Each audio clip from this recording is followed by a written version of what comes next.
While I was deployed, my primary responsibility was basically I had to go outside the wire each and every morning, line up fuel trucks, bring the fuel trucks in, pretty much do.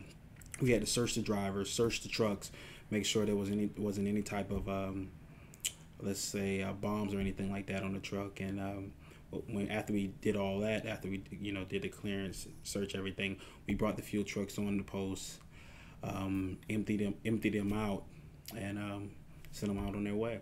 After basic training, I went to Fort Knox, and I trained in the Tank Corps, and I was a gunner on a tank. My training was tank gunner.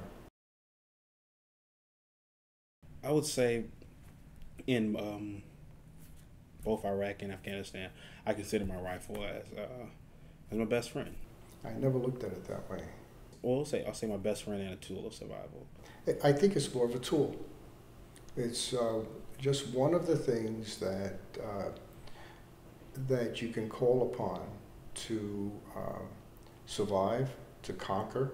I remember my mom asking me a question before I left for my first deployment. She like, if it came down to it, do you think that you would be able to kill anyone? I was like, and I told her, I was like, I answered her question with another question. I was like, Mom, would you rather prefer for me to come home in a wheelchair, in a box, or on my own 2 feet?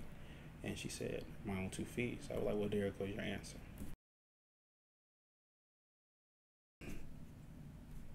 I've been back from Afghanistan since 2011, and I'm still trying to adjust back to society. It didn't take very long, and unlike people who've been in the service for a long time and have seen some really horrible things, I didn't have that experience. I was in there a short period of time, 6 months.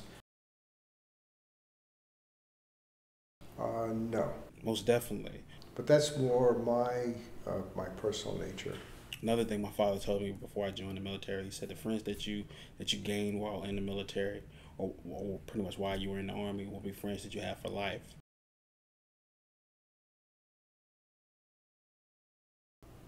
Yeah. As a matter of fact, I would. One side of me would probably be kind of devastated, worried, especially if there was a war going on. The other side would probably be like, this is what you really want to do, do it. I would want them not only to join the service, I think, because I think it's a good idea. I would want them to do well. But make sure it's something that you make sure it's something that you really, really want to do. Because once you're in it, once you sign a contract, there's no getting out of it.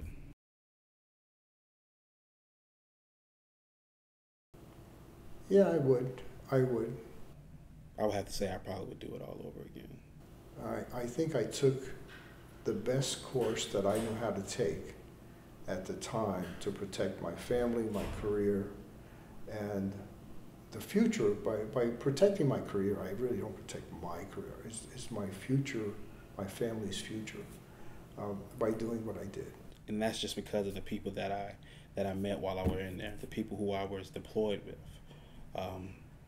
It's pretty much while you're in a life or death situation, if you have somebody that you can depend on, watching your back, your brother, your sister in arms, you'll give your life for that person.